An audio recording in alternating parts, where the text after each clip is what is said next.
So I know you've all heard of the ordinance, but a lot of people aren't sure what the ordinance is or what it isn't, so I'd like to bring some clarity to that issue. First of all, why manage plastic bags in the first place? Well, no matter where they end up in our county, whether it's a landfill or recycling center, they cause a lot of issues. So also, we are burning through about 130 million single-use bags in our county each year, and we certainly want to reduce that. So voluntary plastic bag recycling wasn't doing so well in California. So over the 3 years that we have data for, 2%, 2007, 2%, and then we made a big increase in 2009 to 3%, but still not so great. So we can do better than that. So lots of jurisdictions throughout California now have plastic bag ordinances similar to what we're going to get October 1st, whether you like it or not, sorry to say. Some people love it, some people not so much. So let's go through and figure out how does it work and who does it apply to. First of all, it only applies to 4 categories of businesses. Grocery stores that take in $2 million per year or more. Number 2, large stores, and we're calling by definition large stores 10,000 square feet of retail space or more.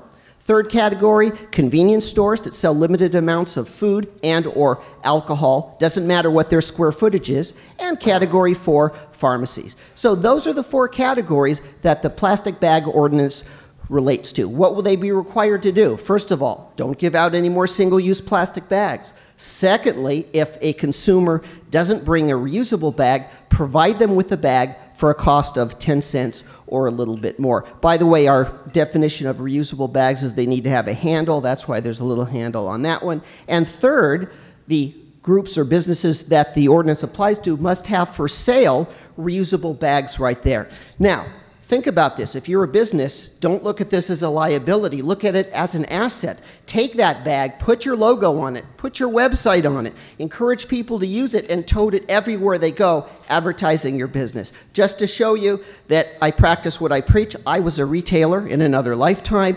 I had a store in 1986, and I put my store's name on it. I know this is very ugly, but it's from 1986, and it's still toting around town with the store's name on it. So be creative with it. Don't look at it as a liability. All right, so I get a lot of whatabouts from people. Well, what about this? What about that? So let's do a few whatabouts. What about plastic bags for our favorite friends? Will the ordinance affect those? No, no, no.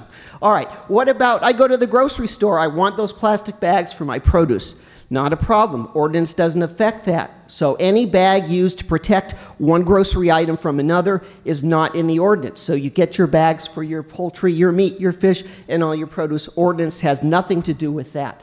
True or false? I can still get my newspaper in that nice plastic thing to protect it from the rain and the fog. This is audience participation time.